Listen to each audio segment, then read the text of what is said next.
வணக்கம் நண்பர்களே. இன்றைக்கி வீடியோவில் ஒரு ஸ்பீக்கர் ப்ரொடெக்ஷன் போடுக்கும் ஒரு ஸ்பீக்கர் டிலே போடுக்கும் என்ன வித்தியாசம்னு சொல்லி இந்த வீடியோவில் உங்களுக்கு சொல்ல போகிறேன். ஏன்னா நம்ம ஒரு கடையில் போய் ஸ்பீக்கர் ப்ரொடெக்ஷன் போடு வேணும்னு சொல்லி நம்ம கேட்குறோம்னு வச்சுக்கோங்க. இதை தெரியாத நண்பர்களுக்கு என்ன செய்வாங்கன்னா, சில கடைக்காரங்க இந்த ஸ்பீக்கர் டிலே போட இதான் ஸ்பீக்கர் ப்ரொடெக்ஷன் சொல்லி கொடுத்துருவாங்க. நம்மளும் வாங்கிட்டு வந்து நம்ம ஆம்பிள்ஃபயரில் ஃபிட் பண்ணிவிட்டு நம்ம ஆம்பிள்ஃபயர் நல்லா சேஃப்டியாக இருக்குது, ஸ்பீக்கர்லாம் போகாதுன்னு சொல்லி நம்ம அசால்ட்டாக இருப்போம். என்னைக்காவது நாளைக்கு ஐசி ஏதாவது ஸ்டார்ட் ஆகி ஸ்பீக்கர் அவுட்புட்டில் டிசி அவுட் வந்துருச்சுன்னு வச்சுக்கோங்க. இந்த ஸ்பீக்கர் டிலே போட பார்த்தீங்கன்னா ஸ்பீக்கர் ப்ரொடெக்ஷன் ஆகாது, ஸ்பீக்கர் காயில் புகஞ்சு போயிடும். இந்த போட பொறுத்தளவுக்கு இதோட வேலையை என்னென்னு பார்த்தீங்கன்னா, ஒன்லி நம்ம ஆம்பிள்ஃபயரை ஆன் பண்ணும்போது ஸ்பீக்கரில் உடனே அந்த லைன் போகாமல் கொஞ்சம் டிலே ஆகி அந்த ஸ்பீக்கருக்கு வந்து லைன் கொடுக்குறதுக்கு தான் இதோட வேலை. அதனால தான் இதுக்கு பேர் ஸ்பீக்கர் டிலே போடுன்னு சொல்லுவாங்க. இந்த போட பொறுத்தளவுக்கு ஸ்பீக்கரை சேஃப்டி பண்ணுமா, ப்ரொடெக்ஷன் பண்ணுமான்னு கேட்டால் 100% இது ப்ரொடெக்ஷன் பண்ணாது. புதிய நண்பர்கள் இந்த விஷயம் முதல்ல உங்களுக்கு தெரிஞ்சுக்கணும், அதனால தான் அதை சொல்லியிருக்கேன். இந்த ஸ்பீக்கர் ப்ரொடெக்ஷனோட வேலை என்னென்னா, ஸ்பீக்கர் டிலேயும் இதில் வந்துடும், ப்ளஸ் ஆம்பிள்ஃபயரில் ஏதாவது ஐசி ஸ்டார்ட் ஆகி ஸ்பீக்கர் அவுட்புட்டில் டிசி அவுட் வந்துச்சுன்னு வச்சுங்க, ஸ்பீக்கரையும் ப்ரொடெக்ஷன் பண்ணும். இதோட வேலை. இது வந்து ஸ்பீக்கர் ப்ரொடெக்ஷனோட வேலை. ஸ்பீக்கர் டிலே பொறுத்தளவுக்கு அந்த மாதிரி உங்களுக்கு ஸ்பீக்கர் ப்ரொடெக்ஷன் பண்ணாது, அது தெரிஞ்சு வச்சுக்கோங்க. ஸ்பீக்கர் ப்ரொடெக்ஷன் ஸ்பீக்கர் டிலே போட எப்படி நம்ம வந்து போட பார்த்து நம்ம கண்டுபிடிக்கிறது அப்படின்னு உங்களுக்கு ஒரு டவுட் இருந்துச்சுன்னா அதுக்கு நான் சொல்கிறேன்.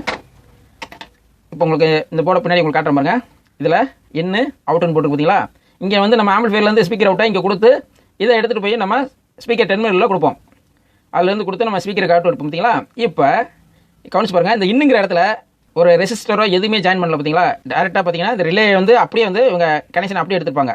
ஒரு ரெசிஸ்டரோ எதுவுமே நீங்கள் பார்த்தீங்கன்னா தெரியும், இந்த இடத்துல எதுலையுமே இருக்காது.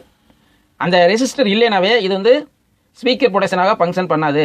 இப்போ இந்த போர்டில் பார்த்தீங்கன்னா அதே இங்கே காட்டுற பாருங்க, இந்த ரிலே வந்து நம்ம இங்கே தான் ஆம்பிள்ஃபயரோட ஸ்பீக்கர் அவுட்டை இங்கே கொடுத்து இங்கே அவுட் எடுப்போம். இன்னும் கொடுக்குற இடத்துல பார்த்தீங்கன்னா ஒரு ரெசிஸ்டர் போட்டுப்பாங்க பாருங்க. உங்களுக்கு பார்த்தீங்கன்னா உங்களுக்கு தெரியும், மொத்தம் இது 6 சேனல்னா 6 சேனலுக்கு 6 ரெசிஸ்டர் போட்டுப்பாங்க. 1 2 3 4 5 6 போட்டிருப்பாங்க. அது மாதிரி ரெசிஸ்டர் இதில் போட்டிருக்க மாட்டாங்க. அதனால் இது ஸ்பீக்கர் ப்ரொடெக்ஷனாக வேலை செய்யாது. சரி, இப்போ இந்த போர்டை வந்து நம்ம எதுக்கு தான் பயன்படுத்துறது அப்படின்னு கேட்டிங்கன்னா, அதுக்கு நான் சொல்கிறேன். இந்த போர்டை பொறுத்தளவுக்கு நீங்கள் ஒரு சிங்கிள் பர்சப்பில் ஆடியோ போர்டுக்கு நீங்கள் யூஸ் பண்ணலாம், ஒன்றும் பிரச்சனை கிடையாது. ஏன்னா வந்து ஸ்பீக்கர் அவுட்புட்டை பொறுத்தளவுக்கு ஆம்பிள்ஃபயர் ஐசி எது ஸ்டார்ட் ஆனாலுமே ஸ்பீக்கர் அவுட்புட்டில் கண்டென்சர் போட்டிருப்பாங்க. உதாரணத்துக்கு உங்களுக்கு STK 4392 ஒரு போர்டு உங்களுக்கு காட்டுறேன். இது வந்து சிங்கிள் பர்சப்பில் ஆடியோ போர்டு. இந்த சிங்கிள் பர்சப்பில் ஆடியோ போர்டை பொறுத்தளவுக்கு இந்த ஸ்பீக்கர் அவுட்புட்டில் இந்த கெப்பாசிட்டி போட்டிருப்பாங்க. அதனால் இந்த கெப்பாசிட்டி தாண்டி அந்த டிசி வோல்ட்டு உங்களுக்கு ஸ்பீக்கருக்கு வராது. அதனால் உங்களுக்கு இந்த போர்டு போட்டிருந்தாலும் உங்களுக்கு சிங்கிள் பர்சப்பில் ஆடியோ போர்டை பொறுத்தளவுக்கு பிரச்சனை கிடையாது. ஆனால் இதே இந்த போர்டு, இந்த டியூல் பர்சப்பில் ஆடியோ போர்டுக்கு எதுக்குமே இந்த போர்டை யூஸ் பண்ணக்கூடாது. யூஸ் பண்ணிங்கன்னா கண்டிப்பாக சேஃப்டி கிடையாது, ஸ்பீக்கர் காயில் கண்டிப்பாக புகஞ்சு போயிடும். இந்த போர்டை நீங்கள் டியூல் பர்சப்பிளைக்கு யூஸ் பண்ணக்கூடாது.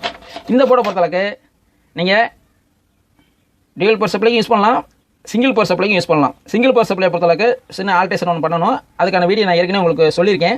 நம்ம சேனல் வீடியோவில் பிளேலிஸ்ட்டில் பார்த்தீங்கன்னா ஸ்பீக்கர் ப்ரொடெக்ஷன் பிளேலிஸ்ட்டில் பார்த்தீங்கன்னா அந்த வீடியோ உங்களுக்கு போட்டிருக்கேன். அது உங்களுக்கு யூஸ்ஃபுல்லாக இருக்கும், அதை நீங்கள் பயன்படுத்திக்கங்க. இந்த மாதிரி நம்ம speaker protection plus speaker delay போர்டுக்கு உள்ள டிஃப்ரெண்ட்டை நம்ம தெரிஞ்சு வச்சுக்கிட்டு அதுக்கு தகுந்த மாதிரி நம்ம ஆம்பிள்ஃபயருக்கு போர்டு வாங்கி யூஸ் பண்ண நண்பர்களே. தெரியாமல் ஸ்பீக்கர் ப்ரொடெக்ஷன் தான் சொல்லிட்டு ஸ்பீக்கர் டிலே போட நம்ம யூஸ் பண்ணக்கூடாது. புதிய நண்பர்களுக்கு மெயினாக தெரிஞ்சுக்கிறதுக்காக தான் இந்த வீடியோ மேக் பண்ணியிருக்கேன். இந்த வீடியோ உங்களுக்கு பிடிச்சிருக்குன்னு நினைக்கிறேன். பிடிச்சிருந்தா லைக் பண்ணுங்கள். மீண்டும் ஒரு நல்ல வீடியோவில் சந்திப்போம். நன்றி, வணக்கம்.